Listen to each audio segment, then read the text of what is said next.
A millionaire paid for this 4-year-old poor girl's lunch, but she shows him a picture of her mum and says, "Do you know her?" He automatically discovers this. Comment: what you think will happen. Your opinion is very important. And subscribe to my channel to support my work. Your help is very important.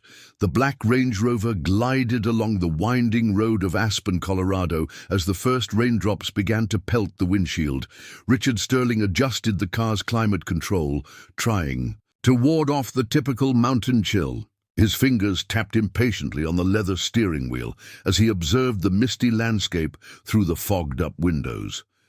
That's when the dashboard lights flickered once, twice, 3 times before the car died completely. "No, no, no," Richard murmured, turning the key repeatedly without success. The silence of the engine was absolute. As the rain intensified, he grabbed his cell phone. No signal, typical for this remote area. His eyes scanned the practically deserted road until they focused on a faded sign that announced Zilda's Diner a few yards away. The yellowed lights of the establishment were the only sign of life in that stretch of highway. Shielding his head with his Italian blazer, Richard ran to the entrance of the simple diner. The bell above the door jingled as he entered, announcing his presence to the few occupants. The smell of freshly brewed coffee and homemade bread filled the modest but clean environment. That's when his eyes met the small figure sitting alone at one of the tables. A little girl, no more than 4 years old, curly hair tied in 2 uneven pigtails, hunched over some napkins where she scribbled with a well-worn pencil. Her clothes, although clean, had visible patches, and her feet swung restlessly, not reaching the floor. "More water, Lily?" The grey-haired woman in a floral apron approached the girl, carrying a pitcher. Her expression was one of tenderness, mixed with concern. "No, thank you, Mrs. Zilda." The little girl responded politely, her eyes following with barely disguised longing the plate of food that passed towards another table. Richard sat down at a nearby table, discreetly observing the scene. The younger waitress commented in a low voice to Mrs. Zilda, "Her mum hasn't shown up today. Poor thing. She must be swamped with work again. 3 jobs are no joke," Mrs. Zilda replied, casting a maternal glance at the girl. Something in the scene touched Richard in a way he didn't expect. Maybe it was the way the little one maintained her dignified posture, even clearly hungry. Or maybe it was his own childhood memories in foster homes, where he also knew the feeling of an empty stomach. "Excuse me," he called Mrs. Zilda discreetly. "Could you serve a full lunch for the girl? On me?" The woman smiled, nodding. Minutes later, Lily's eyes widened when a steaming plate of rice, beans, steak, and French fries was placed before her, along with an orange juice. Richard tried to leave discreetly, but something made him look back one last time. That's when he noticed the girl running towards him, holding something in her small hand. "Mister, wait up!" she called, catching him at the door. "Look, this is my mom. Do you know her? She's pretty, right?" Time seemed to freeze when Richard looked at the crumpled photograph. His heart skipped a beat upon recognizing the face that had haunted him for 5 years. Lavinia Carter. The same woman he had professionally destroyed in a cruel revenge after. She almost blocked his most lucrative real estate project. The same brilliant lawyer he had silenced, using his connections and influence, spreading lies about her professional conduct until she lost everything. Her credibility, her license to practice law, her clients. The woman who refused to accept his $1 million bribe, standing firm in her principles, even when he cornered her. Your mom?" he stammered, feeling cold sweat run down his back. "Yes, she works a lot, you know, but she's the best mom in the world," Lily declared with childish pride, completely oblivious to the whirlwind of emotions devastating the man before her. Richard staggered out of the diner, the rain now mixed with the tears he hadn't even realized he was shedding. The weight of his past actions fell upon his shoulders like an avalanche. The powerful Lavinia Carter, who once faced him as an equal, now worked 3 jobs while her daughter went hungry in a roadside diner. And worst of all, the girl was exactly the age that matched the time when he destroyed Lavinia's life.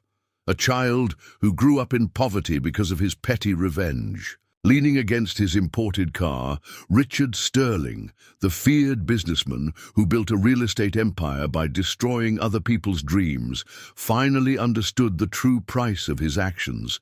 And for the first time in his life, the money in his bank account seemed completely worthless. That night, Richard couldn't sleep. In his luxurious penthouse in downtown Denver, he paced back and forth. The images of Lily and the photo of Lavinia wouldn't leave his mind.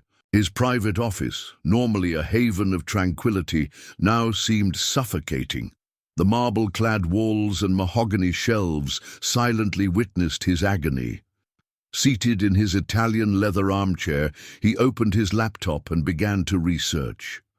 He needed to know everything about Lavinia's current life. Each discovery was like a stab in his chest. The former lawyer now worked as a cleaner in 3 different places: a school in the morning, an office in the afternoon, and a supermarket in the early evening. On weekends, she still did extra cleaning in family homes. The shack where they lived was in the back of a vacant lot in the poorest neighborhood of Aspen. No running water, just a makeshift electrical connection. The zinc roof let the rain in, and the floor was dirt. It was there that a 4-year-old child was growing up because of him. The doorbell rang, interrupting his tortured thoughts. It was Diana Price, his partner and ex-girlfriend, a 43-year-old woman who maintained her beauty through expensive procedures and a personality that oscillated between calculated charm and cruel manipulation. "You disappeared all afternoon, Richard. We missed the meeting with the Japanese investors," she said, entering uninvited and pouring herself a whiskey. "I had a setback in Aspen," he replied dryly, closing the laptop. Diana approached, her Christian Louboutin heels echoing on the marble floor. "You're acting strange. What happened?" "Nothing," he cut her off. "I need to take care of some things early tomorrow. Can we reschedule the meeting?" Diana's shrewd eyes studied him for a moment. She had known Richard for 15 years and knew when he was hiding something, but she decided not to push it for now. The next morning, Richard arrived early at his main office in Denver. He called Monica, his trusted secretary. "I need you to prepare a general services position here in the office. Full-time, salary above market, all benefits," he instructed, trying to keep his voice neutral. "But we already have an outsourced cleaning crew," Monica argued, confused. "It doesn't matter. Cancel the contract. I want direct hiring. And one more thing, my name can't appear in anything related to this position. Use the name of Gary, our administrative manager." Monica knew her boss well enough to know when she shouldn't ask questions. In 3 days, the position was open and advertised in Aspen. Lavinia discovered the advertisement through Mrs. Zilda, who always tried to help her with job information. The salary offered was almost double what she earned with her 3 current jobs. It seemed too good to be true. When she arrived for the interview, Richard watched her through the security cameras.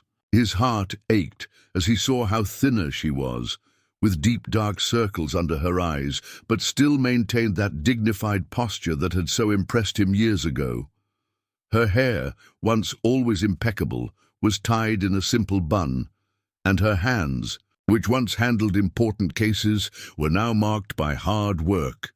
Gary, the administrative manager, a simple and honest man of 55, conducted the interview following Richard's specific instructions. Lavinia was hired immediately. On her first day of work, she arrived half an hour early. Richard, who had slept in the office on purpose, watched through the cameras as she organized her cleaning supplies methodically, as if she was still preparing an important legal petition. The plan was simple.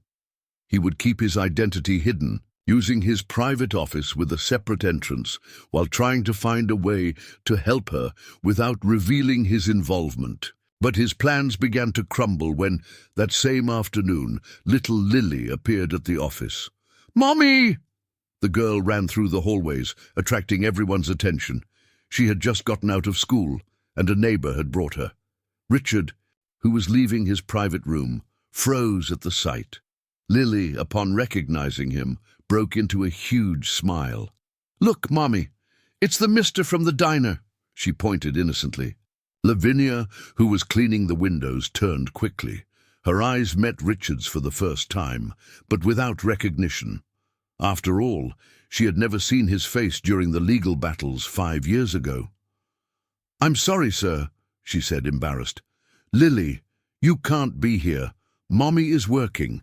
"It's okay," Richard replied, his voice hoarse. I'm Gary, the administrative manager." The lie came out with difficulty from his throat. "Are you Mommy's boss?" Lily asked, her eyes shining. Yes, I am. She's the best cleaner in the world. And did you know she used to be a lawyer? She studied in big books like this." The girl opened her arms to show the size. Lavinia paled. "Lily, stop. Don't bother Mr. Gary." But Richard was already kneeling down to the girl's height. "You like to draw, don't you?" "I saw your drawings at the diner." Lily's face lit up. "I do. Do you want to see?" Before anyone could stop her, she was already opening her battered backpack and spreading drawings across the clean floor. Lavinia looked mortified, but Richard sat on the floor, ignoring his $5,000 Italian suit. "This one is amazing," he pointed to a colorful drawing. "What is it?" "It's a castle where the princess lives. The princess is Mommy, but she doesn't know she's a princess yet," Lily explained with the logic of children. Richard felt his heart ache. The princess he turned into a cleaner. "Mr. Gary, I'm sorry," Lavinia tried to interject. "This won't happen again. Lily can only come today because the neighbor who takes care of her had an emergency. She can come any time." The words came out before he could think. "We have an empty room at the end of the hall. She can stay there doing her homework while you work."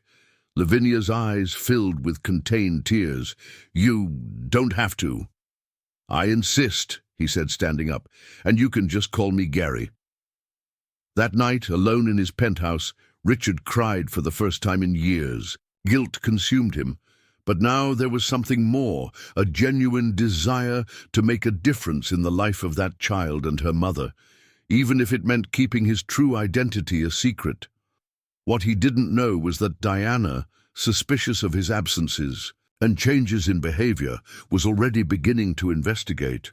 And what she would discover in the coming weeks would threaten to destroy not only his plans for redemption, but also the fragile happiness that was beginning to be born between those walls of glass and steel. The following weeks brought a routine that Richard never imagined for his life. Every afternoon, punctually at 3 o'clock, Lily arrived from school and settled into the room he had prepared especially for her. The room, formerly a storage room for dead files, now had a colorful little table, drawing supplies, children's books, and even a small sofa where the girl sometimes dozed off. On one of those afternoons, while pretending to work in his office, Richard watched through the security cameras when he noticed something different. Lavinia was standing in front of a bookshelf in the meeting room, holding a heavy civil law book. Her fingers caressed the cover with an almost palpable longing. "Do you like law?" asked Monica, his secretary, who was passing through the hallway. Lavinia startled, almost dropping the book. "Sorry, I was just cleaning." "You don't have to lie," Monica smiled gently. Everyone here knows you used to be a lawyer." And Lavinia's face hardened. That was in another life. That night, after everyone left, Richard went to the bookshelf. The book that Lavinia was holding had marks of use on the pages about real estate law.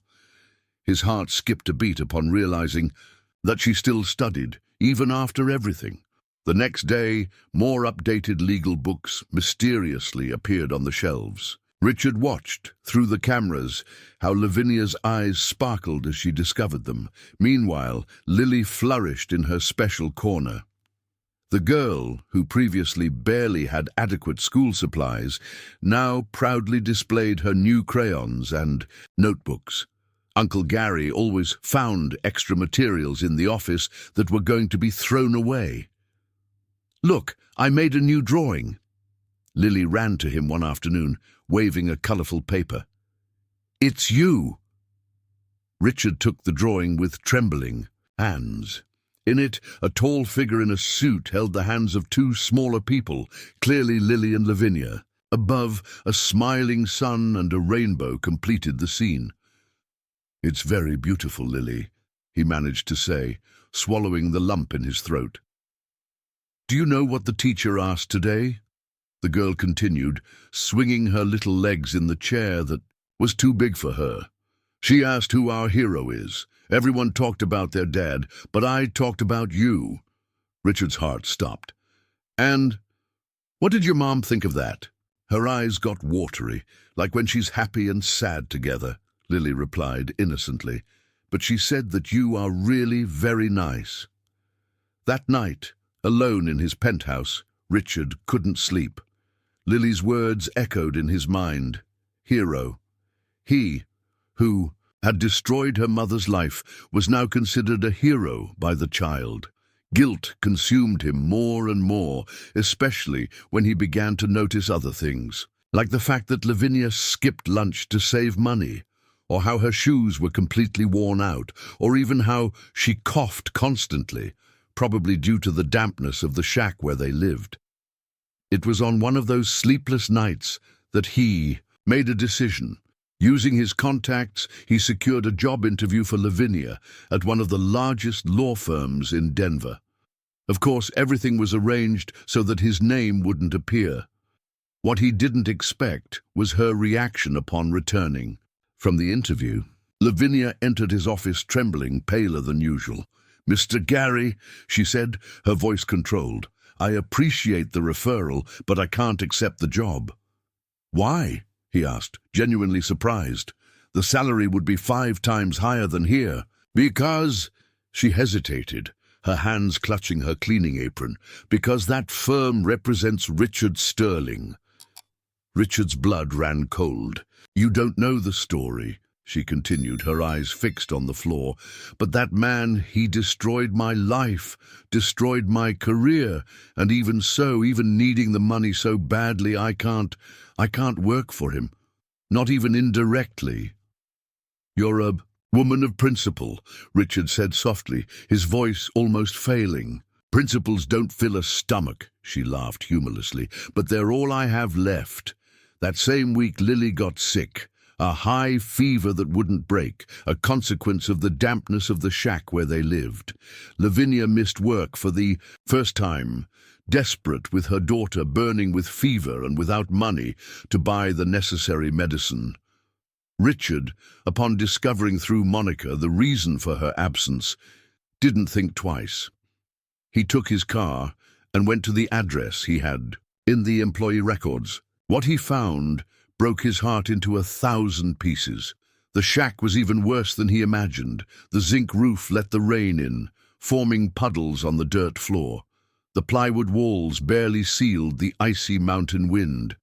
But what impressed him most were Lily's drawings, covering every available inch of the precarious walls.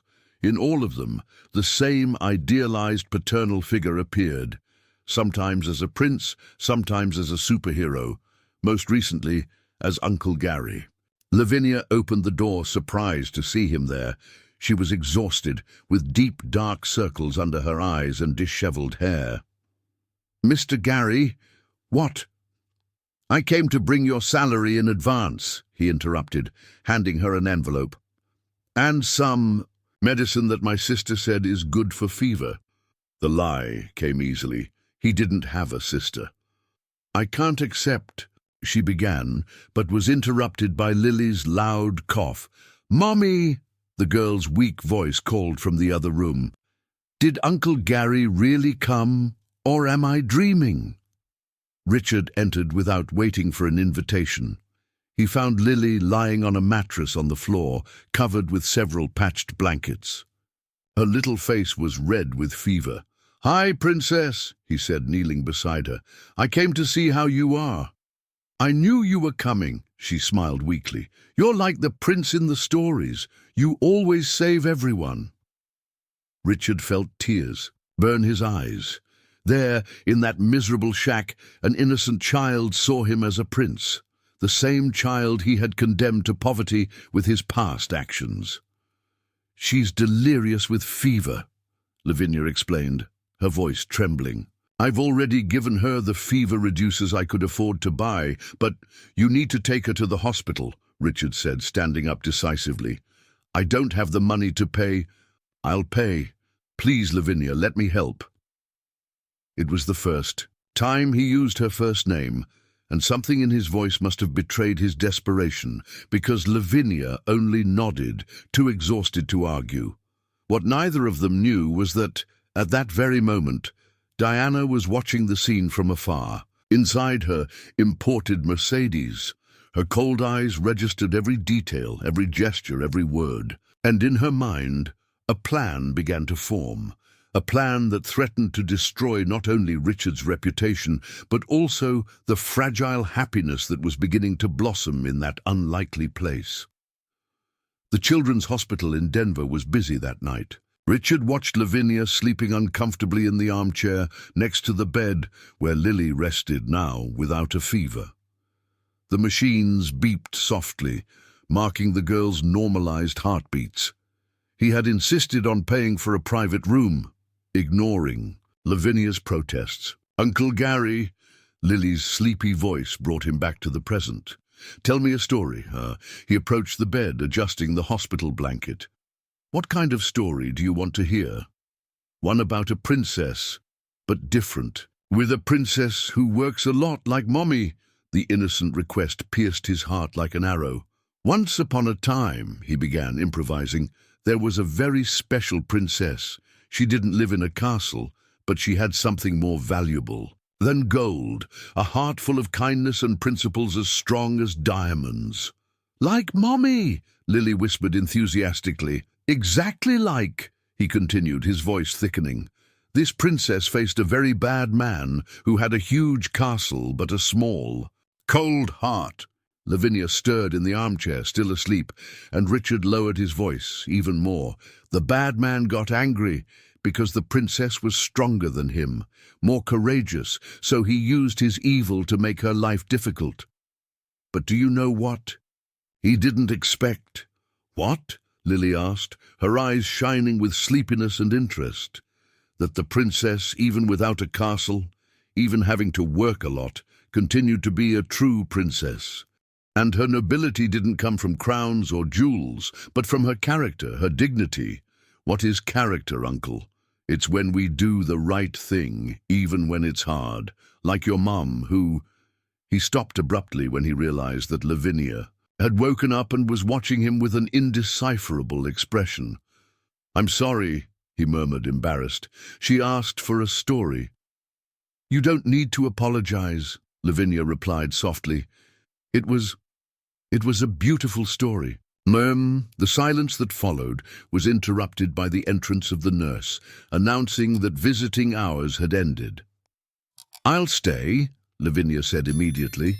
"You've already done too much." "No," Richard interrupted her firmly. "You need to rest.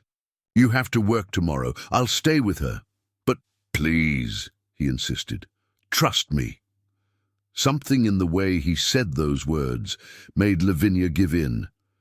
Maybe it was the accumulated tiredness of years of solitary struggle. Maybe it was the genuine kindness she saw in the eyes of that man she had known for so little time. "Okay," she agreed, kissing Lily's forehead. "Mommy will be back early tomorrow, my love." After Lavinia left, Richard settled into the armchair, watching Lily sleep. That's when he noticed something fallen on the floor. A small, worn notebook that had slipped out of Lavinia's bag. He shouldn't look, he knew that, but something compelled him to pick up the notebook. On the first pages, he found recent legal notes, Lavinia was studying in the early hours, preparing to try to recover her law license. His heart ached as he recognized specific excerpts about real estate law, the same area in which he had destroyed her. She wasn't just trying to go back to practicing law. She was preparing to face people like him again. On the last page, a personal note made him freeze. I discovered today that Richard Sterling is behind the office where I had the interview. After 5 years, just hearing that name still makes me feel the same hatred. But now it's different. It's not just for me. It's for Lily. For all the nights she slept hungry because that monster destroyed my career. For every drawing she makes. Of a father she never knew. One day, I'll recover everything he took from us. Not for revenge, but for justice. The sound of the paper crumpling between his fingers brought him back to reality. Quickly, he put the notebook back in Lavinia's bag, but the words continued to burn in his mind. The next morning, Lavinia arrived early as promised, and found Lily having breakfast already without a fever and much more willing. Richard had left minutes before, leaving a message with the nurse saying that he needed to take care of something at the office. In fact, he had gone straight to his apartment, where he found Diana waiting at the door. "Where were you?" she asked, her falsely sweet tone barely hiding the underlying threat. "That's none of your business," he replied, trying to pass her. "Is it none of my business that the powerful Richard Sterling is passing himself off as a simple administrative manager? That he's paying for a private hospital for the cleaning lady and her daughter?" He froze. "How did you—" "Ah, darling," she laughed humorlessly. "Did you really think I wouldn't investigate your changes in behavior, your disappearances, the sudden cancellation of the contract with the cleaning company? What do you want, Diana? I want to understand what game this is. Why all this theater to help just the woman who almost destroyed our biggest project? Or have you forgotten how much we lost because of her before we finally managed to silence her?" "I haven't forgotten anything," he replied, his voice trembling with contained rage, "including how you suggested more definitive methods to deal with her at the time. Methods that you rejected out of cowardice," Diana hissed. "And now you're there, playing the savior for her and that brat. What happened to you, Richard? Where's the ruthless man I knew?" "He saw a child going hungry because of our actions," he exploded. "He realized that destroying a person's life for revenge doesn't make him stronger, just more miserable." Diana's smile widened, predatory. "Ah, so that's it. The great Richard Sterling is in love with the cleaning lady. What a touching story. But do you know what would be even more touching? If she found out who you really are." "You wouldn't do that?" "Wouldn't I?" She raised an eyebrow. "Try contradicting me and find out. I have enough evidence to show her how her guardian angel is actually the demon who destroyed her life. Just imagine the trauma of little Lily upon discovering that her adored Uncle Gary is actually the man who made her go hungry all these years." Richard took a step forward, threatening, but Diana didn't back down. "Careful, darling, one wrong move, and tomorrow Lavinia receives a complete dossier on your lies. Now let's talk like civilized adults about how you're going to compensate for my silence." At that moment, Richard's cell phone rang. It was Monica, his secretary. "Sir, there's something you urgently need to see at the office. It's about the shopping center project." "Not now, Monica." "Sir," she interrupted, her voice tense. "It's Lavinia. She's organizing the files in the meeting room and ended up finding old documents about her case." Richard's blood ran cold. On the other side of the door, Diana's smile promised that his nightmare was just beginning. Richard crossed the office lobby like a hurricane, ignoring the greetings of employees. His heart hammered in his chest as the elevator slowly ascended to the 10th floor. Beside him, Diana maintained a satisfied smile, like a cat that had just cornered her favorite mouse. When the doors opened, the first thing he saw was Lily, sitting at her special little table, drawing quietly. The girl looked up, and her face lit up. Uncle Gary, look, I made a new drawing of you. The child's innocent voice was like a stab in his chest. On the other side of the hallway, through the glass walls of the meeting room, he could see Lavinia hunched over a pile of old documents. "Not now, honey," he said softly, passing right by the girl. Monica intercepted him before he reached the meeting room. So she found the Acacia Gardens case file. Richard's blood ran cold. That file contained all the documents of the lawsuit that had destroyed Lavinia's career, including the internal memos that proved his direct participation in the defamation campaign against her. Through the glass, he watched the exact moment when Lavinia found the first compromising document. He saw her whole body freeze, her hands begin to tremble as her eyes ran through the typewritten lines. "It seems like the moment of truth has arrived sooner than we expected," Diana whispered in his ear, reveling in his despair. At that instant, as if sensing the stares, Lavinia raised her head. Her eyes met Richard's through the glass. For a moment there was no recognition, just that expression of growing horror as she processed what she was reading. Then something changed in her gaze. She looked from the document to Richard, from the document to Richard again, and he saw the exact moment when the truth hit her like a high-speed train. The scream that followed made everyone in the office freeze. "You!" Lavinia stood up so abruptly that the chair fell backward. All this time, it was you!" She stormed out of the meeting room like a force of nature, the documents clutched in her trembling hands. "Lavinia, I can explain," Richard began, but was interrupted by a folder she threw in his face. "Explain! Explain!" she screamed, tears of fury streaming down her face. "Explain how you pretended to be someone else, how you played with our feelings, how you—" Her voice failed when her eyes landed on Lily, who was watching the scene frightened. "Mommy?" the girl called in a small voice. "Why are you yelling at Uncle Gary?" "He's not Gary, honey," Lavinia said, her voice trembling. "He's Richard Sterling, the man who destroyed our lives." The silence that followed was deafening. Lily looked from her mother to Richard, her little mind trying to process the information. "No, it can't be," the girl stammered. "Uncle Gary is nice. He tells stories. It was all a lie, my love," Lavinia interrupted her, pulling her close. "All a lie." "It wasn't a lie," Richard protested, taking a step forward. "Yes, I lied about my name, but everything I did for you—" "For us?" Lavinia laughed bitterly. "You didn't do anything for us. You did it to us, to ease your guilty conscience. Every gesture of kindness, every help. It was all for you to feel less, like a monster." "It's not true," he insisted, his voice breaking. "I care about you, about Lily." "Don't you dare say my daughter's name," Lavinia exploded. "You don't have that right. Not after making her go hungry for 5 years.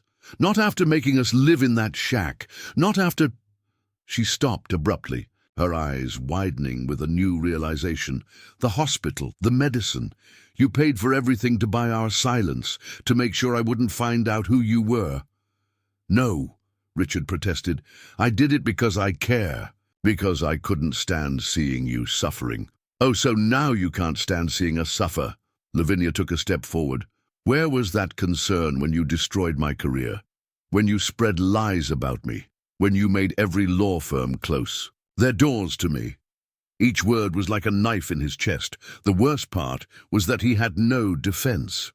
Everything was true. "I was another person back then," he tried to explain. "Finding you, meeting Lily, it changed everything." "How touching," Diana interjected, her tone full of false sympathy. "The powerful Richard Sterling transformed by the love of a child. Almost a fairy tale, isn't it?" "Shut up, Diana," Richard growled. "Why? Are you afraid I'll tell her the rest? How you celebrated when you managed to cancel her registration with the Bar Association. How you laughed when you found out she was looking for a job as a cleaning lady." "Enough!" Lavinia's scream silenced everyone. She was pale, trembling, But her eyes burned with an icy fury. "You're sick, both of you, playing with people's lives as if it were a game." "Mommy!" Lily whimpered, clinging to her skirt. "I'm scared." The frightened sound of her daughter seemed to bring Lavinia back to reality. She took a deep breath, straightened her shoulders, and when she spoke again, her voice was controlled. "It's okay, my love. We're leaving now, and we're never coming back." "Lavinia, please," Richard pleaded. "Don't do this. Let me explain." "Explain what?" She cut him off. "How you enjoyed these past months watching us, putting on your little show of kindness.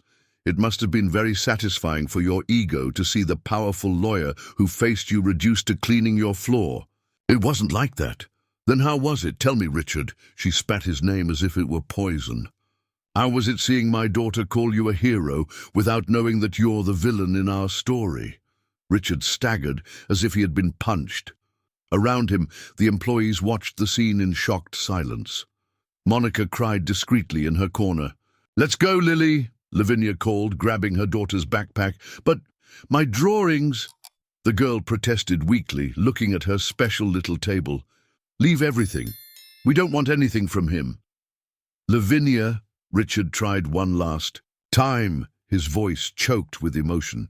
"Please, what happened in the past was unforgivable, I know, but these months, they were real. My feelings for you are real." She stopped at the elevator door, and for a moment he had hope. But when she turned around, her eyes were dry and hard as stones. "You know what the worst part is? It's that I really believed I had found someone good, someone who cared, and Lily, she loved you so much. You didn't just destroy my life 5 years ago, Richard. You just broke my daughter's heart too." The elevator doors closed, taking away the two people who had given meaning back to his life. The silence that followed was broken only by Diana's soft laughter. "Well, that was more dramatic than I expected," she commented, adjusting her expensive blazer. "But I think we can get back to business now, can't we? No more sentimental distractions." Richard turned slowly to her, his eyes filled with a dangerous determination. "You're right, Diana. No more distractions, no more games. Now you're going to meet a side of me that you don't even imagine exists." 3 days had passed since the devastating discovery. Richard hadn't left his office, sleeping on the leather sofa and drinking coffee after coffee. Lily's colourful little table remained untouched in the corner, her drawings still scattered exactly as she left them. No one dared pick them up. On the morning of the 4th day, Monica timidly entered his room. "Sir, there's someone wanting to see you." "I've already said I don't want to see anyone," he replied without lifting his eyes from the documents he pretended to read. "It's Mr. Joshua Barrett." Richard froze. Joshua Barrett, 68, was one of the former residents of the housing complex that he had demolished. The same complex where Lavinia lived and fought to defend. "Send him in," he said after a long moment. Joshua entered limping slightly, leaning on his worn cane. His eyes, however, maintained the same defiant glint as 5 years ago. "So it's true," the old man said, observing Richard attentively. "The Almighty really has a heart." How did you know?" "I've been working as a cleaner in the building for 3 months, Mr. Sterling, or should I say, Mr. Gary." There was a hint of irony in his voice. "I saw everything that happened with Lavinia and little Lily. I saw how you changed because of them." Richard sank into his chair. "You knew who I was all this time?" "Since day one. I never forgot the face of the man who destroyed our community." Joshua sat heavily in the chair in front of the desk. "But I also saw something that others didn't see." "And what was that?" "I saw genuine regret. I saw a man trying to fix his mistakes, even if in the wrong way." Richard laughed bitterly. "It didn't help much, did it? In the end, I only hurt them, even more." "Yes, you messed everything up, Joshua agreed frankly. Lying is never the way, but there's still time to fix it. How? Lavinia hates me, rightfully so.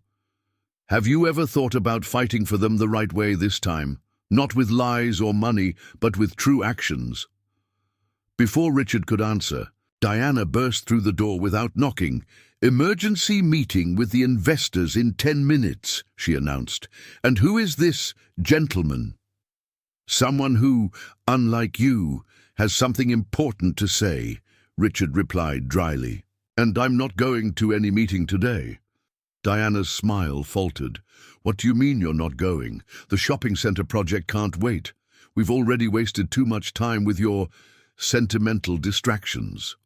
"The shopping centre project is cancelled." "What?" Diana exploded. "Have you gone crazy? That's millions in investments." "Millions that would be built on more destroyed lives," he replied calmly. "The land has a community school, the same school where Lily studies." "Ah, no!" Diana laughed incredulously. "Don't tell me you're still thinking about that brat." "And the cleaning lady." It was the last straw. Richard stood up so abruptly that his chair fell backward. "Enough!" he roared. "Enough of you. Enough of your games. Enough of your manipulation. You want to know why I'm not going to the meeting? Because I spent all night preparing this here." He threw a folder on the table. "What is this?" Diana asked, her voice betraying a slight tremor. "All the documentation on how you embezzled money from the last 3 projects, how you overbilled contracts, how you bribed inspectors, all with evidence, all documented." Diana's face lost all color. "You wouldn't do that." "Wouldn't I? You've known me for 15 years, Diana. You know what I'm capable of when someone messes with who I care about. I can destroy you," she hissed. "I can tell everything we did together." "Go ahead," he smiled coldly. "I've already lost the only thing that really mattered. What else can you take from me?" At that moment, Monica entered the room again.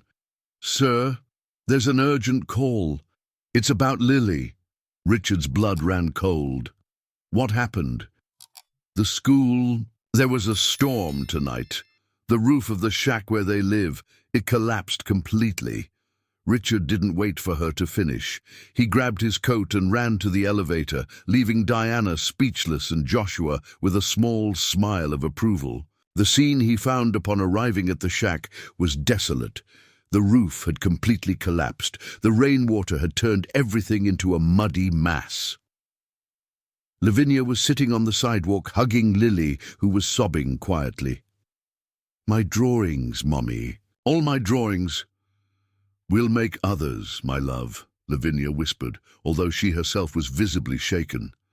"Lavinia," Richard called softly. She looked up, instantly becoming tense. "What do you want here?" "To help. Without lies this time. We don't need your help." She tried to sound firm, but her voice trembled. I mean," Lily began, confused and scared. "I know I don't deserve forgiveness," Richard continued. "I know what I did is unforgivable. But please let me try to fix things the right way this time." "How?" Lavinia asked, her voice full of disbelief and bitterness. "How can you fix 5 years of suffering?" "Starting at the beginning," he replied, taking an envelope from his pocket. "This is your reinstatement to the Bar Association. All the documents proving that the charges against you were forged. My full confession about how I orchestrated everything." Lavinia took the envelope with trembling hands. "Why now?" she whispered. "Because I finally understood what you tried to teach me 5 years ago. That building things by destroying lives isn't progress. It's just greed." He knelt down to Lily's level, maintaining a respectful distance. "And you, Princess. I'm sorry for lying. You were right from the beginning. I'm not a hero, but I want to try to be a better person. For you, for your mom, for everyone I hurt." "Will you still tell stories?" the girl asked in a small voice. "Only if your mom allows it. And this time, I'll tell the true story of how a brave princess and her special little girl taught a bad man to have a heart." Lavinia watched the scene in silence. tears streaming down her face. "There's a furnished apartment in my building," Richard said softly. "You can stay there until you find another place. No obligations, no conditions. It's the least I can do after everything." "And after?" Lavinia asked. "What do you expect with all this?" "Nothing," he replied honestly. "Just the chance to try to fix a little of the harm I caused. If you allow it, I want to help other families I've harmed too, starting with the former residents of the housing complex." At that moment, as a sign from the heavens, the rain began to subside. A timid ray of sunshine broke through the clouds, illuminating Lily's soaked drawings scattered on the ground. "Look, Mommy!" The girl pointed to a rainbow that was beginning to form on the horizon. "Just like in my drawing." Lavinia looked at her daughter, at the envelope in her hands, and finally at Richard.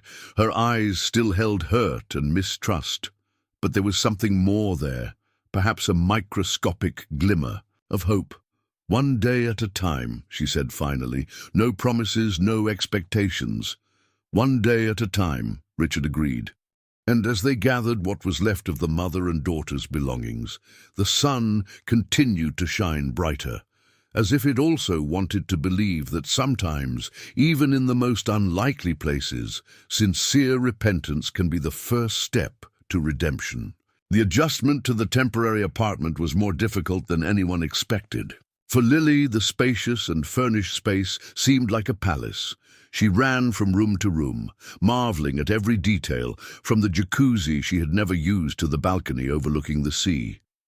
But for Lavinia, each elegant piece of furniture was a constant reminder of her current situation. "It didn't have to be such a luxurious place," she commented stiffly, as Richard helped them with the few boxes of belongings that had survived the destruction of the shack. "It was the only apartment available in the building," he lied. In fact, he had chosen the best apartment in the building, but knew that Lavinia would refuse if she knew. "Mommy, look, there's a room just for me," Lily shouted from her would-be suite, jumping on the king-size bed. "And a huge table for drawing." Lavinia closed her eyes for a moment, trying to contain her emotions. Seeing her daughter so happy with things that should be basic for any child broke her heart.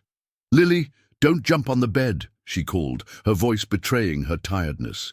"It's not ours." "But Mr. Sterling said we can use everything," the girl argued, still adjusting to calling her former hero by his real name. An uncomfortable silence fell over the room. Richard cleared his throat, placing the last box on the floor. "Well, I'll let you get settled," he said, walking towards the door. "Anything you need." "We won't need anything," Lavinia cut him off. "This is temporary, very temporary." Richard nodded, respecting the limits she imposed. When he was leaving, however, Lily ran to him. "Are you still going to teach me how to make that tree drawing you promised?" she asked, her big eyes full of hope and confusion, childhood innocence struggling to understand the complexities of the adult world. Richard knelt down to her level, maintaining a respectful distance. "Only if your mom allows it, Princess. And you don't have to call me Mister, you can just call me Richard." "Richard?" She tested the name, wrinkling her nose. "It's a different name." "It's an ugly name for a person who did ugly things," he replied honestly, "but who is trying to get better." Across the room, Lavinia watched the interaction with a heavy heart. Part of her wanted to keep Lily away from Richard forever, protecting her from more disappointments. But another part, a part that she tried desperately to silence, recognized the genuine change in the man before her. The following days were an exercise in delicate balance. Lavinia continued working as a cleaning lady, refusing to accept any financial help beyond the temporary apartment. Every morning, she left Lily at school and went to her 3 jobs, now determined more than ever to regain her law license. One of those mornings, something unexpected happened. Lavinia was cleaning the office reception when a distinguished man entered, carrying a familiar folder. "Good morning," he greeted. "I'm looking for Dr. Lavinia Carter." She froze, the cleaning cloth clutched in her hand. "That's me." The man observed her for a moment, his gaze lingering on her cleaning uniform. "I have a summons from the Bar Association. Your case will be reopened for re-evaluation." Lavinia took the documents with trembling hands. There it was, all the proof of her innocence, including Richard's detailed confession about how he had orchestrated her professional destruction. "The hearing will be next week," the man continued. "The board considered the new evidence extremely relevant." After he left, Lavinia ran to the bathroom and vomited, years of humiliation and struggle condensed in those papers.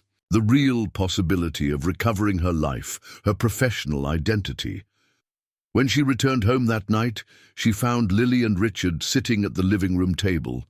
The girl had asked for help with her homework, and he was patiently explaining. "A math problem. So, if you have 3 apples and give away 2... "What are you doing here?" Lavinia interrupted, her voice tense. "Sorry, Mommy." Lily shrank back. "I asked for help because I didn't understand." "It's okay, my love." Lavinia softened her tone. "But Mr. Richard must be busy." "Actually," he stood up, "I came to bring this." He placed a thick folder on the table. "These are all the cases I harmed in the last 5 years, including yours. I thought you'd like to take a look before the hearing."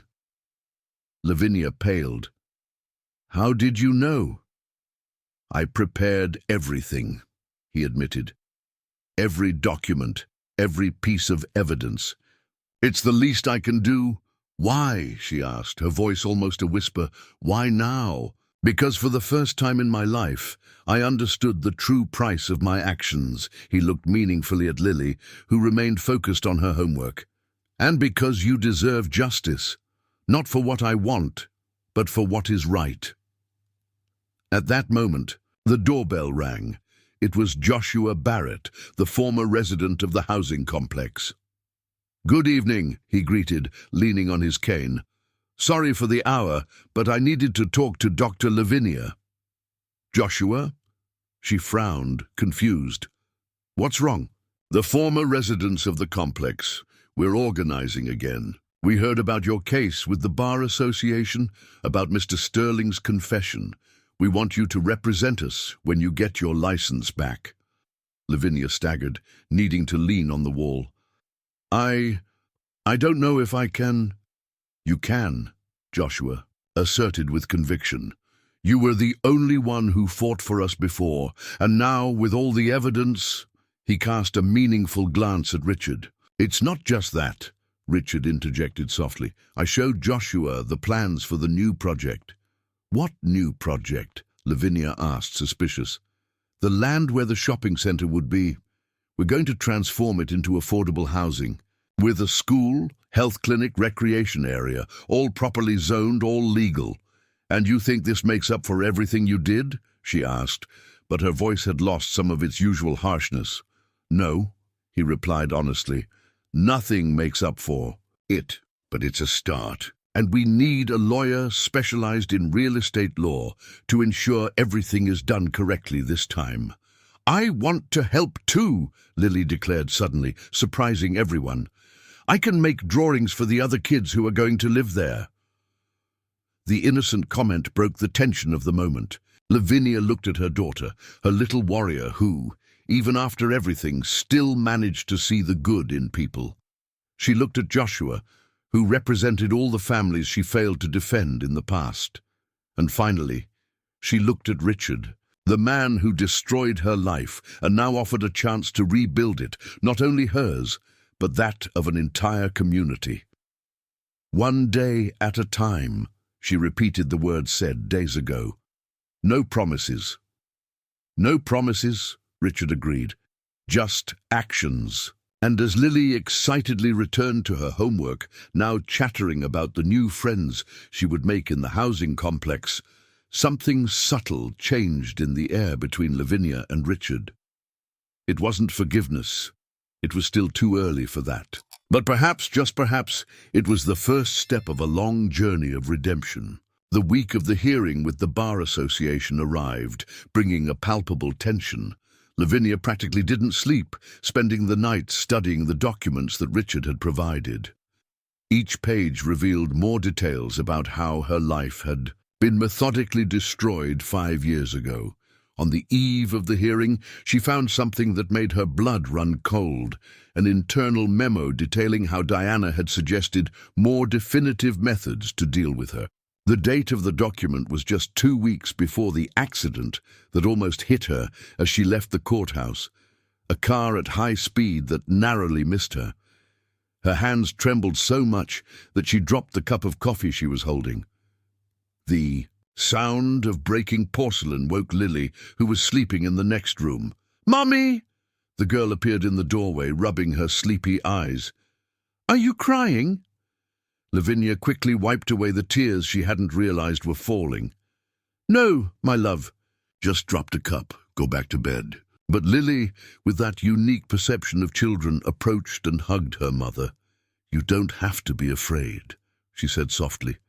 "Richard said he's going to fix everything. It's not that simple, honey. Why not? He's trying to be good." Now, Lavinia watched her daughter, so small and already so wise in her innocence. How to explain to a child that sometimes regret, however sincere it may be, is not enough to erase the past? The doorbell rang, interrupting her thoughts. It was almost 11 at night. Who could it be? Through the peephole she saw Richard. He was pale and seemed agitated. "What do you want?" she asked through the closed door. "I need to talk to you. It's urgent. It's about Diana." The name made Lavinia shudder, but she opened the door. "Lily, honey, go to your room," she asked. The girl obeyed, not without giving Richard a hug. "What's wrong?" Lavinia asked as soon as they were alone. "Diana found out about the hearing," he said bluntly. She has a plan." "What kind of plan?" Lavinia felt an icy shiver down her spine. "The same kind as 5 years ago," he replied, his voice full of guilt, "when that car almost—" "So it was her," Lavinia interrupted, her voice trembling with rage. "Was she the one who tried to kill me?" "I didn't know at the time," Richard ran his hands through his hair in despair. "I swear I didn't know. I only found out now, when I started investigating everything. She hired someone. I have proof of that too." Lavinia staggered to the sofa, her legs unable to support her anymore. "Why are you telling me this now?" "Because she's going to try again," he said, sitting down beside her. "I found this in her office." He held out an envelope. Inside, there, were photos of Lavinia and Lily leaving school at the supermarket in the park. They were being followed. "My God," Lavinia whispered, terror taking over her body. "Lily, nothing's going to happen to you," Richard affirmed with a fierce conviction. "I've already taken precautions. There are discreet security guards watching you since I discovered the photos. And tomorrow what? Tomorrow, before your hearing, I'm going to hand over all the evidence against Diana to the police, including about the attempted hit and run 5 years ago. Why didn't you hand it over before? Because I needed to gather all the evidence, ensure she wouldn't escape, and," he hesitated, and because she threatened Lily directly.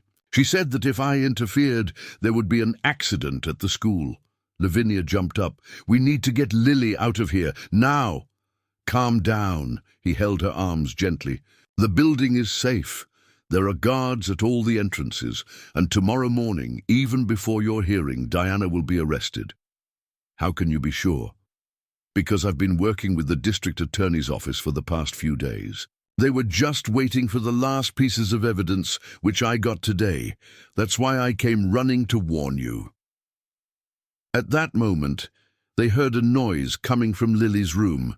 They both ran there, only to find the girl sitting on the bed, hugging her teddy bear. "I can't sleep," she said in a small voice. "I'm scared." Lavinia sat down next to her daughter, hugging her tight. Richard stood in the doorway, watching the scene with a heavy heart. "Tell me a story," Lily asked, looking at him. "A true story, this time." Richard exchanged a look with Lavinia, who nodded slightly. "Once upon a time," he began, sitting on the edge of the bed, "there was a very foolish man who thought that money and power were more important than people. He hurt a lot of people, especially a very brave princess and her special little girl." "That's us," Lily interrupted. "Yes," he smiled sadly.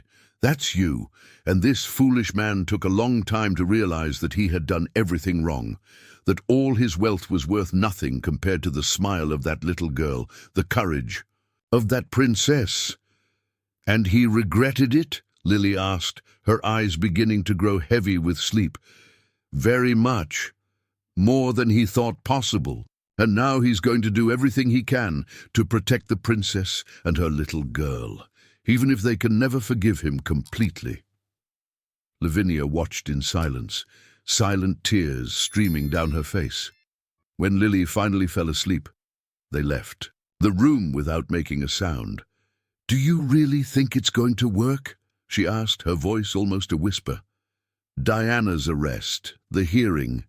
It has to," he replied firmly. "This time we're going to do everything the right way. No shortcuts, no lies." "Why?" she asked, looking him in the eyes. "Why are you doing all this?" "Because I understood that some things are more important than money or power, like the smile of a child who still believes in fairy tales, or the dignity of a woman who didn't sell her principles even in the most difficult moments." He walked to the door, but before leaving he turned around one last time. "Tomorrow at 9 o'clock, Diana will be arrested. At 10, you'll have your hearing at the Bar Association, and at 11, if everything goes well, you'll be officially reinstated to the bar. And then finally, we can begin to fix everything that was broken, not just your lives, but those of all the families we've harmed." "And if it doesn't work?" she asked, the fear evident in her voice. "It will," he assured her, "because this time we're on the right side of the story." After he left, Lavinia returned to Lily's room. She watched her daughter sleeping serenely, oblivious to the dangers and complexities of the adult world. She thought about how a single wrong decision 5 years ago had triggered so many consequences, and how, ironically, the man who had destroyed their lives was now risking everything to protect them. "Tomorrow," she whispered to herself, caressing Lily's hair. "Tomorrow we start over." What she didn't know was that the next day would bring many more surprises than any of them could imagine. Because Diana had one last trump card up her sleeve, a secret that threatened to destroy not only Richard, but the entire fragile castle of hope that was beginning to be rebuilt. The morning arrived grey and cold in Denver. Lavinia woke up before the alarm clock after a virtually sleepless night. She found Lily already awake, sitting on the bed arranging her school backpack with unusual care. "Today's an important day, isn't it, Mommy?" the girl asked, her big eyes showing an understanding beyond her age. "The day you go back to being a lawyer." Lavinia sat down next to her daughter, helping her organize the notebooks. "Yes, my love, but it won't be easy. Richard said everything's going to be okay," Lily affirmed, with the certainty that only children possess. "He promised." "Sometimes not all promises." The doorbell interrupted her sentence. It was Monica, Richard's secretary, looking agitated. "Sorry for the hour," she said, entering hurriedly, "but something happened. Richard, What's wrong?" Lavinia felt her heart race. "He didn't show up at the police station to hand over the evidence against Diana. He's not answering his cell phone. No one knows where he is." Lavinia's blood ran cold. It was 8:30 in the morning. In half an hour, Diana was supposed to be arrested, and in an hour and a half, she would have her hearing at the Bar Association. Maybe he gave up, she murmured, an old distrust returning to grow in her chest. Maybe all this was just another game. "No!" Monica interrupted her with surprising vehemence. "Something's wrong. Last night, after he left here, he received A strange call. He was very disturbed. He said something about a secret file that Diana kept in the company safe. What file? I don't know, but Monica hesitated. He mentioned it was something related to Lily's father. Lavinia paled. What do you mean, Lily's father? I never... Mommy? Lily's voice came from the hallway. It's time for school. You're not going to school today, honey, Lavinia decided quickly. You're going to stay with Mrs. Zilda. But, Mom, no buts. Monica, can you take Lily to Mrs. Zilda's diner? It's the safest place I know right now. And you? I'm going to find out what's going on. After ensuring that Lily was safe with Mrs. Zilda, Lavinia drove to Richard's office. The building was strangely silent for a Monday morning. In the elevator, she met Joshua, the former resident of the housing complex. Also looking for answers? He asked, leaning on his cane. How did you know? I've been working in cleaning. For years, Doctor, I've learned to see a lot that people think is hidden. When they reached the office floor, they found Richard's office door ajar. Inside, Diana was sitting in his chair, a satisfied smile on her face. Well, well, she said upon seeing them. What a pleasant surprise.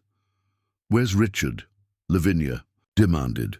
Probably trying to prevent certain truths from coming to light, Diana replied calmly, toying with a folder of documents. Truths about you, darling, and about that adorable little girl. What are you talking about? Do you know why Richard really started helping you? Diana stood up, walking to Lavinia. It wasn't out of guilt or regret. It was because he discovered something very interesting about your daughter's past. No, Lavinia took a step back. You're lying. Am I? Then why did he spend the last few months secretly investigating records from 5 years ago? Why did he hire private detectives to research your life before you met us? Joshua took a step forward, placing himself between the two women. Enough. Games, Miss Diana. Where's Richard? The old janitor found his voice. Diana laughed. How touching. But too late. In 15 minutes, your precious hearing at the Bar Association begins, darling. And you know what's going to happen? Nothing. Because all the evidence that Richard gathered against me, well, let's just say it suffered a little accident. You can't destroy the truth, Lavinia affirmed, her voice trembling with rage. Can't I? Diana raised an eyebrow. Just like we can't destroy the fact that you hid the true identity of your daughter's father all these years? Lavinia's blood ran cold. How? Oh, so there's something you don't want to come to light. Diana smiled maliciously. Interesting, very interesting. At that moment, a noise coming from the hallway caught everyone's attention. Richard appeared at the door, breathless and with a cut on his forehead. It's over, Diana, he said, his voice hoarse. The police are on their way up. Too late, she laughed, throwing the folder on the table. The truth is already here. Why don't you tell her, Richard? Why don't you tell her how you discovered that Lily? Enough! Richard roared, lunging for the table. But Diana was faster. She grabbed the folder and ran to the office balcony.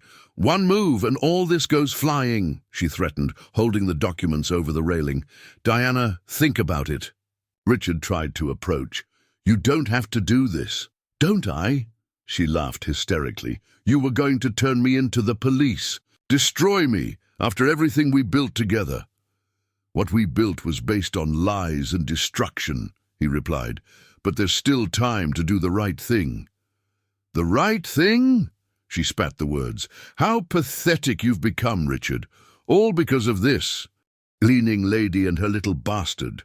Don't you dare talk about my daughter like that. Lavinia stepped forward, but Joshua held her back. Your daughter? Diana laughed even louder. Are you sure about that, honey? Why don't you ask Richard? What he discovered about her? About that night 5 years ago, when you... The sound of the door being broken down interrupted her sentence. Police officers stormed the office, weapons drawn. Diana Price, you're under arrest, announced the detective. But Diana didn't move. Instead, her smile widened as she began to tear the documents in the folder. "Oops," she said, throwing the pieces into the wind. "I guess your little secret will stay safe, Richard, at least for now."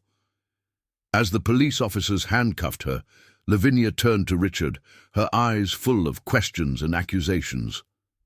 "What did she mean?" she demanded. "What's this story about Lily? What did you find out?" Richard looked paler than ever. "Lavinia, the truth," she insisted. "Now." He looked at the pieces of paper flying in the wind, at the police officers taking Diana away, at Joshua, who was watching everything with attentive eyes. Finally, he looked at Lavinia, the woman he had destroyed, and for whom, ironically, he had transformed himself. "You're right," he said finally. "You deserve to know the whole truth. But not here. Not like this." "When?" "After your hearing. I promise I'll tell you everything. Every detail, however painful it may be." Lavinia checked her watch. It was only 5 minutes before her hearing at the Bar Association was scheduled to begin. "All right," she agreed. "But this time, Richard, it's your last chance. If I discover one more lie—" "There are no more lies," he promised. "Only truths that perhaps were better left buried." As they hurried out to the hearing, Joshua stayed behind, discreetly collecting the pieces of torn paper that hadn't flown out onto the balcony. In his experienced eyes, there was a deep understanding of what was to come, and of the price that everyone would have to pay for the truth. Vita Bar Association hearing room was crowded. Former residents of the housing complex, led by Joshua, occupied the back rows. In the front, lawyers and board members whispered among themselves, casting curious glances at Lavinia, who remained erect in her chair, still wearing her cleaning uniform. Richard sat discreetly in the back of the room, his face still marked by the cut on his forehead. His hands wouldn't stop trembling, not because of the hearing itself, but because of what he would have to reveal later. The chairman of the board cleared his throat, adjusting his reading glasses. "We are here to re-evaluate the case of attorney Lavinia Carter, unjustly removed from her duties 5 years ago due to charges that have now been proven false." A murmur swept through the room. Lavinia kept her eyes fixed ahead, her posture emanating a dignity that her simple clothes couldn't diminish.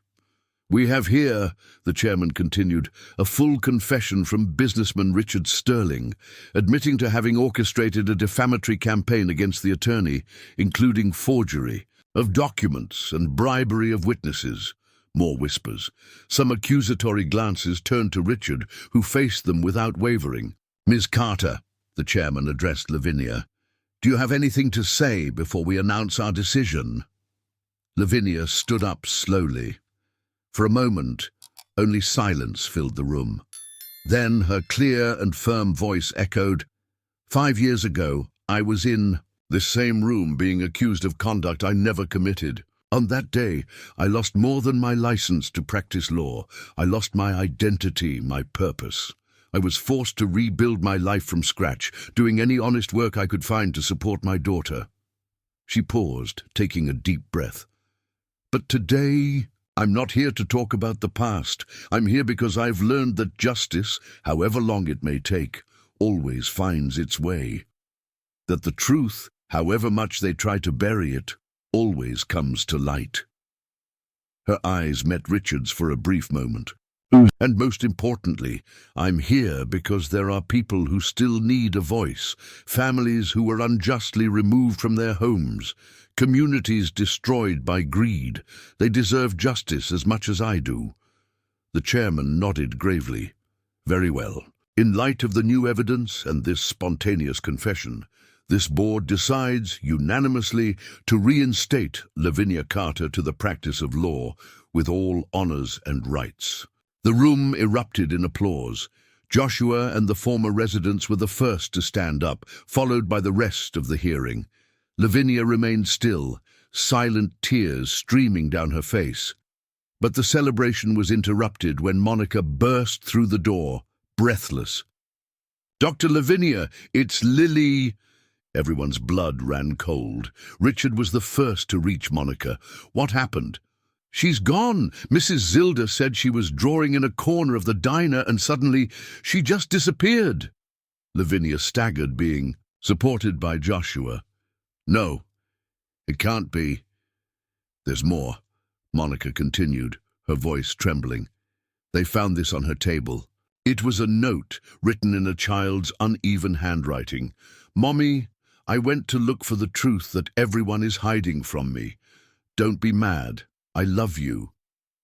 My God, Lavinia whispered. What did she hear? What did she understand from that conversation? In the office? We'll find her, Richard assured her, already grabbing his cell phone. She can't have gone far. No! Lavinia exploded, pushing him away. Enough! Look what your lies have caused. My daughter is out there alone because of your secrets. They're not just my secrets, he replied softly. What do you mean by that? Before he could answer, Joshua stepped forward, taking several pieces of paper from his pocket. I think it's time for all the truths to come to light, the old man said, holding out the fragments he had collected from the office. However painful they may be. Lavinia took the pieces with trembling hands. Even torn, some phrases were legible. Entry record. Santa Clara Hospital. 5 years ago. No, she murmured, her face losing all color. It can't be. What is it? Someone asked. It's the truth that Diana tried to use against us, Richard replied, his voice full of regret. The truth about the night Lily was born. You don't have the right. Lavinia tried to take the papers back, but it was too late. I do, he insisted gently, because on that night I was also in that hospital. A deathly silence fell over the room. Lavinia staggered back as if she had been slapped. What are you talking about? Remember the accident? The car that almost hit you as you left the courthouse. It wasn't an accident. It was Diana following my orders. But something went wrong. The car actually hit you, grazing you. You were 8 months pregnant.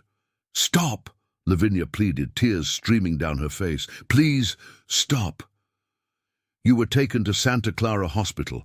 I found out and went there, desperate, thinking that I had seriously hurt you.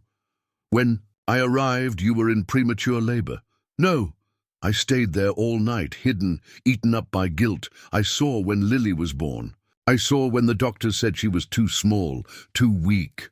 I saw you crying, alone, swearing that she would survive. Why are you doing this? Lavinia sobbed. Why are you telling me this now? Because Lily survived thanks to an emergency blood transfusion, and I was the only compatible donor in the hospital that night. The shock of the revelation was like a bomb in the room. Lavinia fell to her knees, her sobs echoing off the walls. It wasn't by chance that I started helping you, Richard continued, his own voice choked with emotion. When I saw Lily in that diner 5 years later, something about her seemed familiar. I started investigating and discovered the truth.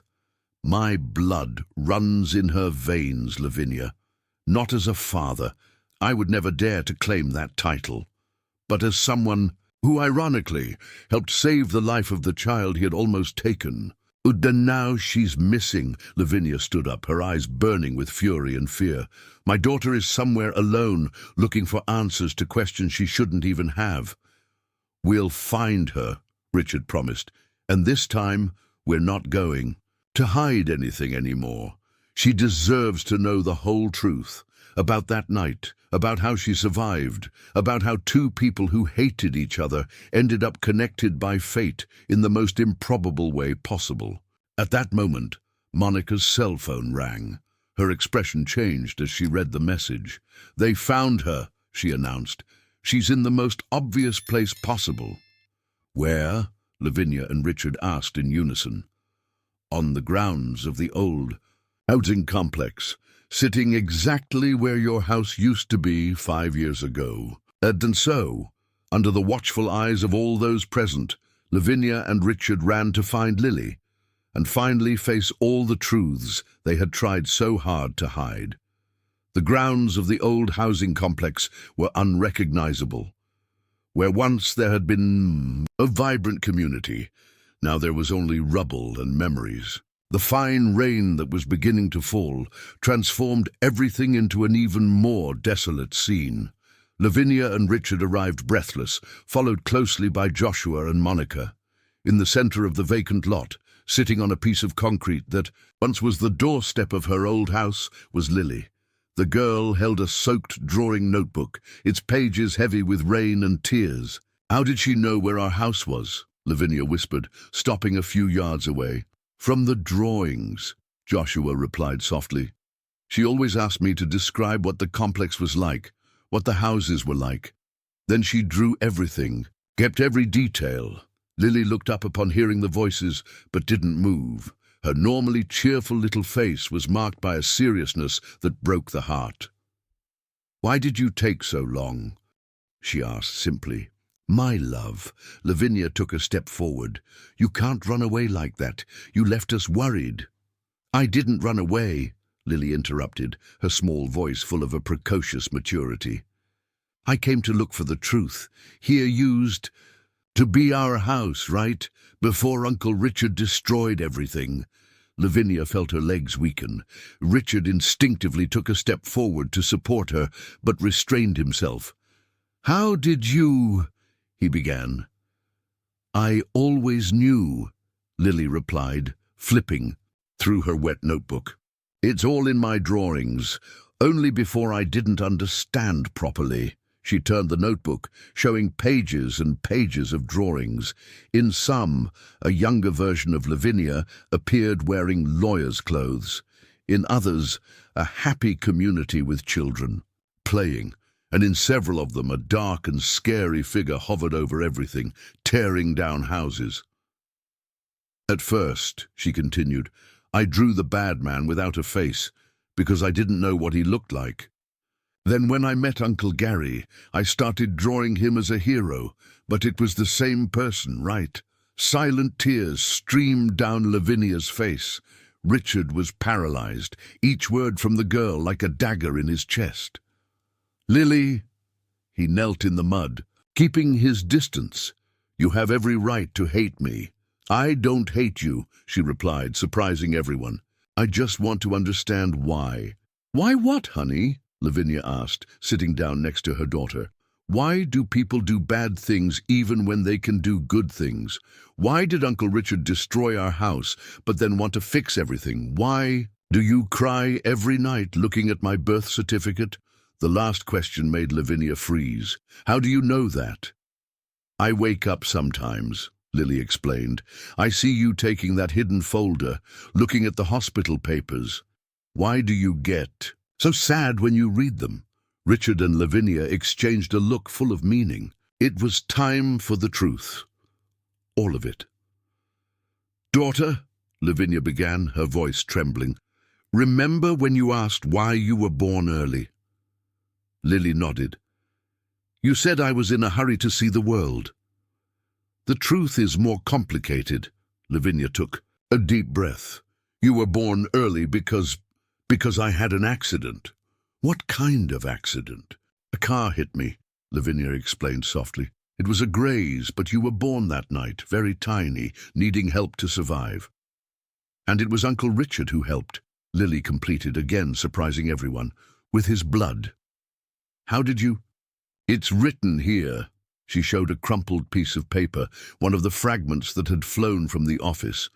"I picked it up when it fell near me. I didn't understand all the words, but I understood that his blood saved me." Richard fell to his knees in the mud, sobbing openly now. The car that hit your mother," he began.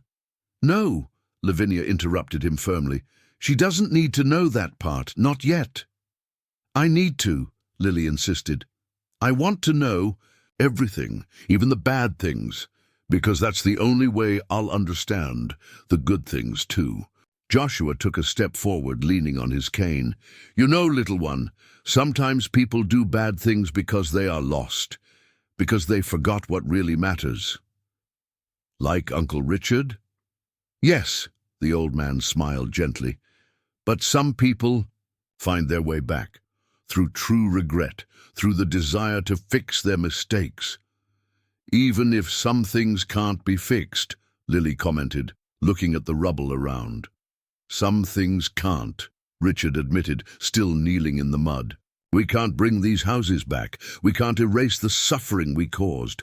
But we can build something new, something better. The housing complex you promised? She asked. Yes, but not just that. We can build new stories, new beginnings. If you and your mom allow it. Lily looked at Lavinia, who remained silent, tears streaming down her face. Mommy, the girl called softly, do you think bad people can become good people? Lavinia swallowed hard, looking at Richard, the man who had destroyed her life and, ironically, saved her daughter.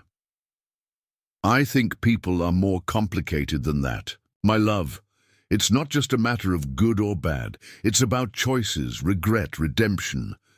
Like in the stories Uncle Richard used to tell. Yes, Lavinia smiled sadly. Like in the stories. Only in real life it's harder. It hurts more. It takes longer. But it's worth trying, Lily insisted. At that moment, as if answering the question, the sun began to break through the clouds, creating a rainbow over the devastated land. Lily immediately picked up her pencil, starting to draw. What are you doing? Richard asked softly. Drawing. Our story, she replied simply, with all the parts, the sad ones and the happy ones, because they're all important, right? They are, Lavinia agreed, hugging her daughter. They're all important to bring us here. And now? Lily asked, looking from her mother to Richard. What happens next? That, Richard replied, standing up slowly, depends on what you want. I only ask for the chance to try to fix things, not for me, but for all the families I harmed. For you, Lily, who carries my blood not by choice, but by an ironic fate. And for you, Lavinia, who taught me that true strength is not in destroying, but in rebuilding.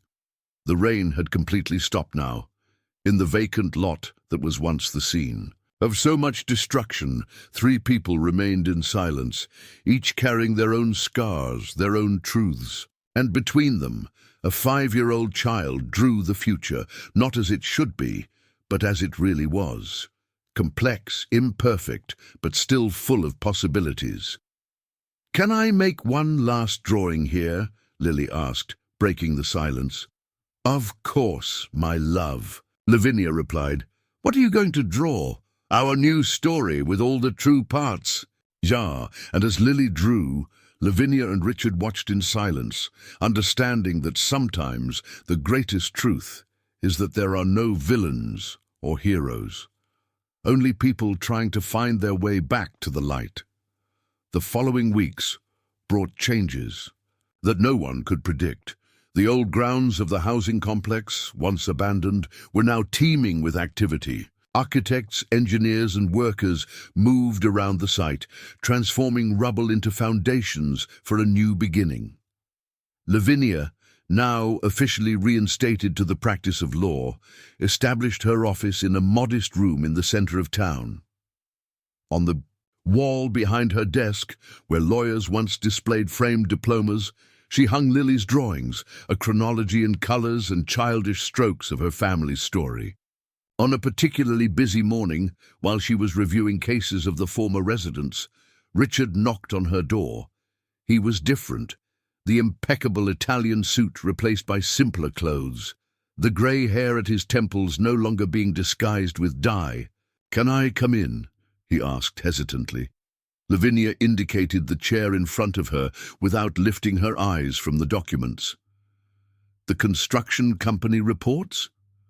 "Yes, but not just that." She finally looked at him. Richard seemed nervous, holding a thick folder. "What is it?" "All the company's documents," he replied, placing the folder on the table. "Transfer of ownership, powers of attorney, bank accounts. I'm transferring everything to your name." "What?" Lavinia stood up abruptly. "Have you gone crazy?" On the contrary, he smiled sadly. For the first time in years, I'm thinking clearly. The company needs someone to run it ethically, who uses its resources to help people, not to destroy them. And you think that person is me, who I destroyed? He completed softly. Yes, exactly for that reason.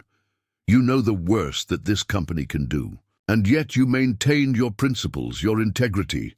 Richard, she sighed, running her hands over her tired face. It's not that simple. Actually, it is, he insisted. Everything is already prepared. The lawyers, the documents, everything. You just need to sign. And are you just going to disappear? The question hung in the air for a moment.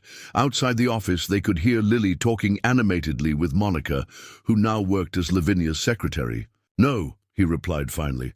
I'm not going to disappear, but I need to find my own path to redemption.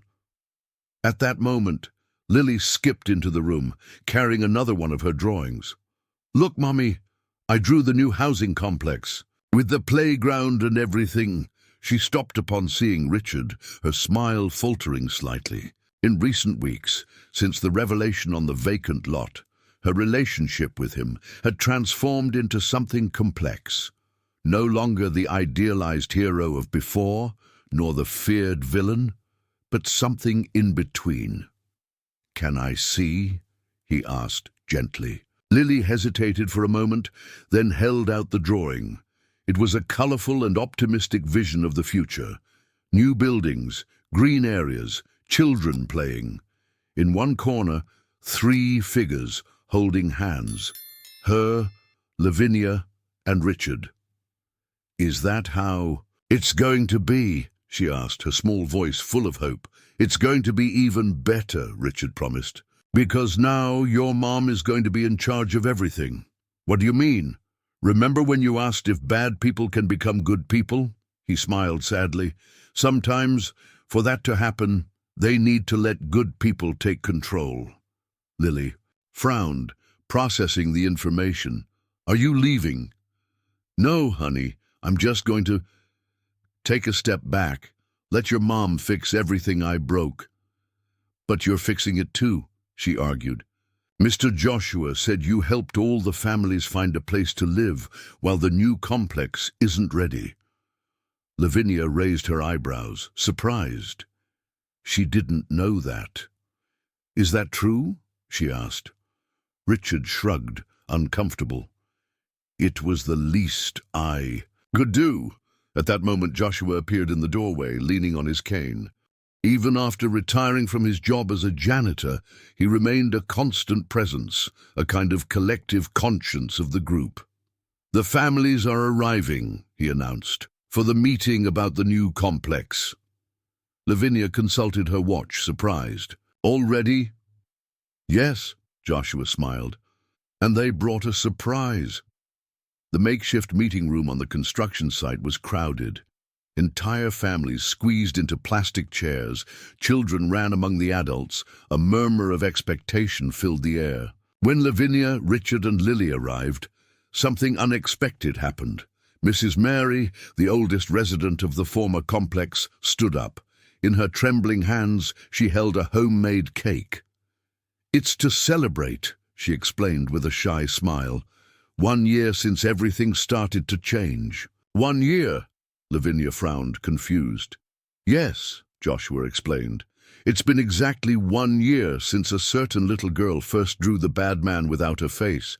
And it's been 1 year since that same man began his journey of redemption, because of a lunch bought for a hungry child.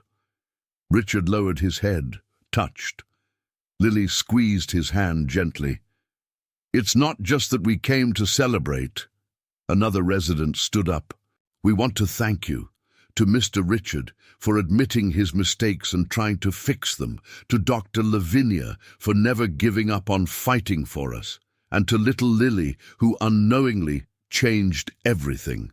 One by one, the families began to stand, up, each bringing something, a cake, a plate of snacks, a bottle of soda. What was supposed to be a formal meeting turned into an improvised celebration of hope and a new beginning. See? Lily nudged Richard. You didn't need to leave. You just needed to learn to be part of the story the right way. Lavinia watched the scene with tears in her eyes. There they were, the man who had destroyed her life, the daughter she had almost lost, the families she hadn't managed to defend, all united by something greater than resentment or revenge, the possibility of redemption. The company documents, she said softly to Richard. I'm not going to accept them all. But I'm going to accept a partnership, 50%. You keep the rest, but under one condition. Which? That every decision, every project is evaluated not only by the profit it can generate, but by the impact it will have on people's lives. Richard looked around, at the families celebrating, at Lily drawing in her corner, at the land where a new housing complex was beginning to be born. I accept, he replied simply, with a condition of my own too. Which? That you allow me to continue trying, not only to fix the past, but to build a different future, not as the villain of the story, nor as the hero, just as someone who learned the hard way that true value is not in what we possess, but in what we build together. At that moment, Lily approached with a new drawing. In it, the vacant lot had been transformed into a place full of life and color. And in the sky, a large rainbow stretched over everything and everyone. Now yes, she declared satisfied, the story is getting the right way. And as the celebration continued around them, three very different people shared a moment of silent understanding. Sometimes the true happy ending is not in erasing the past, but in using its lessons to build a better future, even if that future is different from everything they imagined. Winter arrived harsh in Aspen, bringing with it not only the characteristic cold of the mountains, but also a series of unexpected challenges. The works of the new housing complex faced delays due to the constant rains, and the anxiety of the families awaiting their new homes grew every day. On one of those particularly cold mornings, Lavinia arrived early at the office, surprised to find Richard already there, hunched over plans and documents. His deep, dark circles under his eyes revealed sleepless nights. "You didn't go home yesterday?" she stated, not as a question. "I couldn't," he replied, without lifting his eyes. "The construction costs are exploding with these delays. If we don't find a solution—" "We'll find one," she interrupted him, pouring 2 cups of the coffee she had brought. "We always do." It was true. In recent months, their improbable partnership had proven surprisingly effective. Where Richard had experience with numbers and negotiations, Lavinia brought humanity and ethics. Together, they were revolutionizing the way the company operated. "Mommy!" Lily's voice echoed through the hallway. "Look who I found downstairs!" The girl ran in, followed by Mrs. Zilda, who was carrying a covered basket. "I thought you needed a decent breakfast," the woman explained with a maternal smile. "Working since so early—" "Actually," Lily interrupted, her eyes shining with excitement, "we came for another reason too. Tell them, Mrs. Zilda." The woman sat heavily in a chair, her face assuming a serious expression. "It's about the diner," she began. "You know, it's the only establishment that's left in that area since the old complex was demolished." Richard stiffened visibly. It was there that everything had begun, on that rainy day when he met Lily for the first time. "What about the diner?" Lavinia asked, worried. "I received a notification," Mrs. Zilda sighed. "The land was sold. They're going to build a gas station in its place." "No," Lily protested. "They can't. It's our special place." "The diner where—" "It all began," Richard murmured, more to himself than to the others. Lavinia watched the scene in silence. Her daughter hugged to Mrs. Zilda, Richard lost in thought, probably reliving that fateful day. An idea began to form in her mind. What if— She began slowly. What if the diner was part of the new complex? Everyone turned to her. "What do you mean?" Mrs. Zilda asked. "The project already includes a commercial area," Lavinia continued, becoming animated with the idea. "What if we adapted the plans? The diner could be the heart of the new complex, just as it has always been the heart of the old community. But the current land," Richard began. "We can buy it," she interrupted him. "The company has resources. And more than that, we have a moral obligation to that place." "Why?" Lily asked, although her smile suggested that she already knew the answer. "Because it was there," Lavinia explained softly, "that a man who only cared about money discovered that some things are more valuable than any fortune." "Like what?"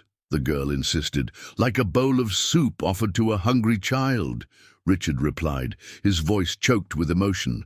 "Like the dignity of a woman who preferred to clean floors to selling her principles. Like a family?" Lily completed hopefully. The silence that followed was charged with emotion. In recent months, that word, family, had begun to appear more and more in Lily's drawings. Not in the traditional way, but as she herself defined it.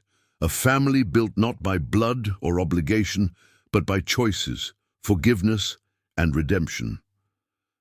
"Yes, honey," Richard finally replied. "Like a family." "So?" Lavinia asked, returning to the main subject. "What do you think of the idea, Mrs. Zilda? Do you want to be part of the new complex?" The woman wiped away a discreet tear. "It would be an honor, but with one condition." "Which?" That table," she pointed to Lily and Richard, "that specific table where it all began is preserved, as a reminder that sometimes miracles happen in the most unlikely places.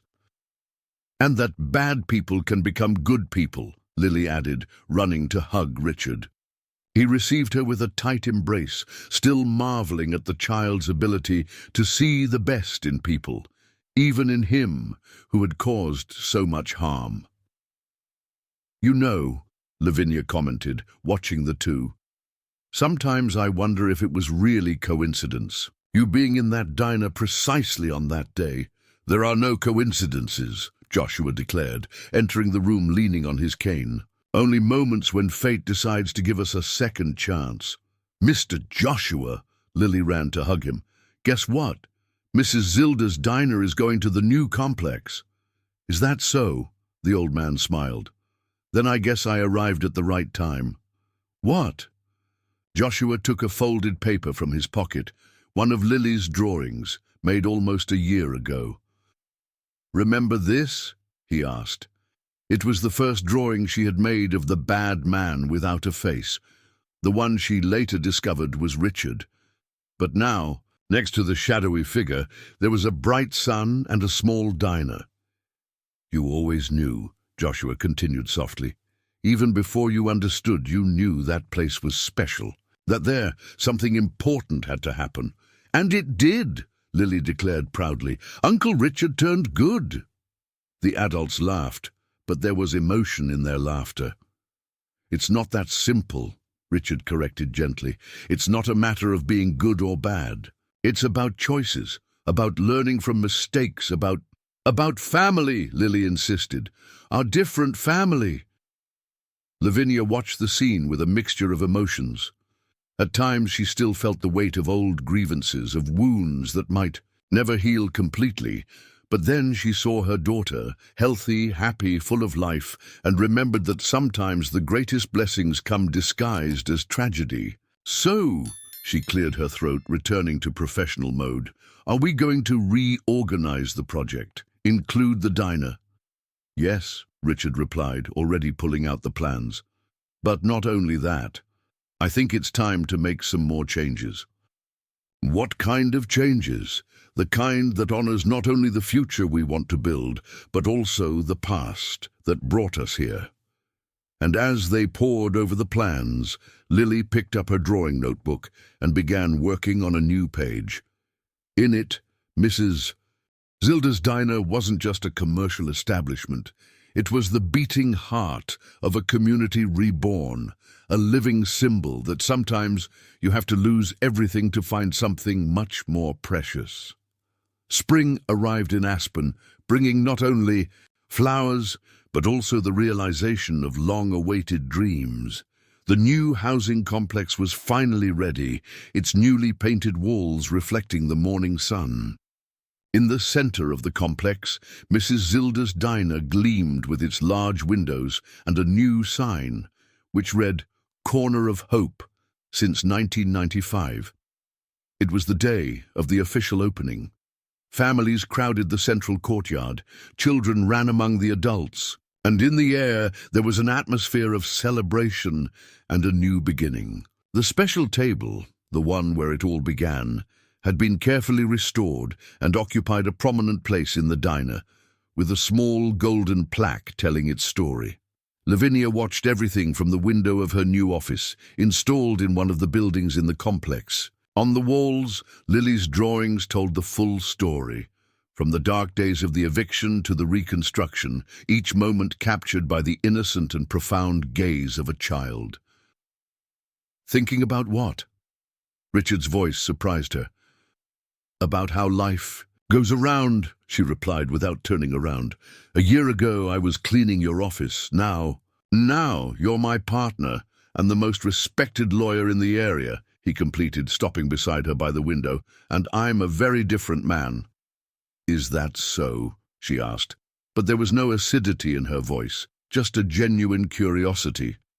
Before he could answer, Lily burst through the door, wearing a new dress and carrying an important folder. "Mommy, Uncle Richard, it's time! Everyone's already arrived!" Downstairs, the crowd had really grown. In addition to the new residents, there were local authorities, journalists, and, more importantly, familiar faces. Mrs. Zilda preparing her famous snacks, Joshua leaning on his cane, talking to other former residents, Monica organizing the latest documentation. When Lavinia, Richard, and Lily came down, a respectful silence fell over the crowd. It was time for the official speeches, but no one expected what would happen next. Before we start, Richard took the floor, surprising everyone.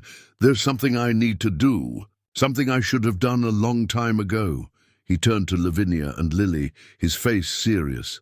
"A year ago, I was a man who measured success in money and power, a man who destroyed lives without thinking twice, who saw people as obstacles to be removed. Then, on a rainy day, a brave little girl showed me her drawing." His voice failed. Lily squeezed his hand gently. "What happened next, everyone already knows. How I discovered that my blood had saved the life of that special child years before. How I tried to fix my mistakes first through lies, then through painful truths. But what no one knows is that last night I made a decision." He took an envelope from his pocket and handed it to Lavinia. "What is it?" she asked, opening it with trembling hands. "The complete transfer of the company to your name, not 50%. Everything." A murmur ran through the crowd. "But," Lavinia began, "I thought we had agreed." "Let me finish," he asked softly. "I'm not abandoning anything. On the contrary, I'm asking for a job." "What do you mean?" "I want to work for you. Not as a partner, not as a boss, as an employee. I want to earn my place in this community the right way this time, starting from the bottom, proving day after day that I've changed." "He's going to be my assistant," Lily announced proudly, surprising everyone. "What is he?" Lavinia asked, confused. "Well," Richard smiled, a little embarrassed, "since Lily is now officially the artistic director of the complex's social project, she is what? I created a program," he explained, "to teach art to the children here. Lily will coordinate, with the help of professional teachers, of course. And I'll be her assistant." The tears that Lavinia had been holding back began to fall freely. "You're really willing to give up everything?" "I'm not giving up anything," he corrected gently. I'm finally finding the things that really matter. At that moment, Joshua approached, carrying something covered by a cloth. I think it's time, the old man said mysteriously. Lily ran to help him uncover the object.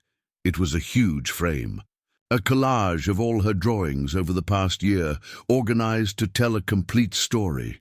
From the despair to the hope, from the destruction to the reconstruction, from the hatred to love. This is my opening gift, she declared, to hang in Mrs. Zilda's diner, for everyone to remember that sometimes the most beautiful stories begin in the saddest ways. Lavinia watched the frame, each drawing bringing a memory. The first, meeting at the diner, the days as a cleaning lady, the discovery of the truth, the confrontation on the vacant lot, the slow and painful journey of forgiveness and rebuilding. You know what else I learned this last year? Lily continued, her small voice carrying a wisdom that moved everyone. I learned that family isn't just who has the same blood. It's who chooses to stay, even when it's difficult. It's who apologizes for real and tries to fix the mistakes. It's who builds beautiful things on top of the broken things. She took Lavinia and Richard's hands, uniting them over the frame. And sometimes, she concluded with a smile, it takes a child to teach adults how to love again.